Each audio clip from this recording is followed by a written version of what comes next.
C'est au cours d'un point de presse que Vital Kamerhe, président de l'Union des nationalistes congolais UNC, s'est exprimé ce vendredi 3 janvier 2014. La mort du colonel Mamadou Ndala, les événements qui ont eu lieu le 30 décembre 2012 à Kinshasa et dans certains coins du pays, ainsi que le bilan quant à la situation générale du pays sont là les 3 points abordés au cours de ce point de presse. D'entrée de jeu, le président de l'UNC a déploré l'assassinat du colonel Mamadou Ndala tout en louant les actions de ce vaillant militaire sur terrain.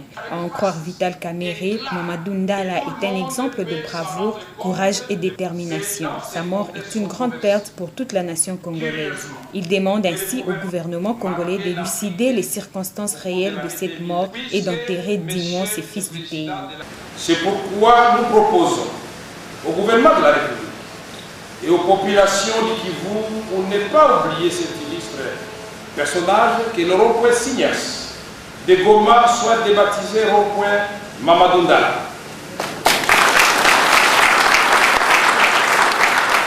La même recommandation concerne l'immortalisation du fait général Mbujamabé à Bukavu.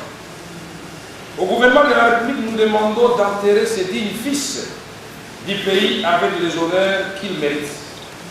Le sang de Mamadou Ndala criera vengeance et va libérer le peuple.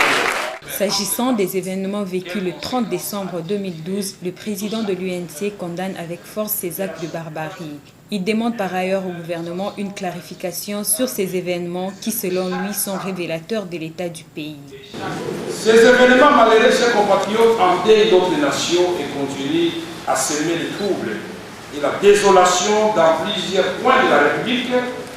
Et ces événements nous interpellent à plus d'un titre et nous rappellent que la cohésion nationale et la paix exigent de nous plus qu'un congrès de la majorité présidentielle et de ses alliés. Et dans pareille situation, une coalition politique de l'opposition républicaine, comme la CVD, Coalition pour le dialogue, ne peut se taire.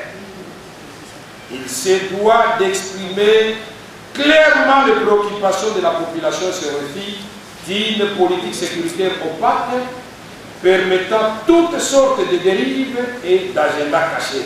Vital Kamerhe a en outre présenté la situation générale du pays dont les bilans demeurent selon lui catastrophiques. Corruption, insécurité, viol, violation des droits de l'homme, discrimination, inaccessibilité aux soins de santé, autant des maux qui rongent la société congolaise.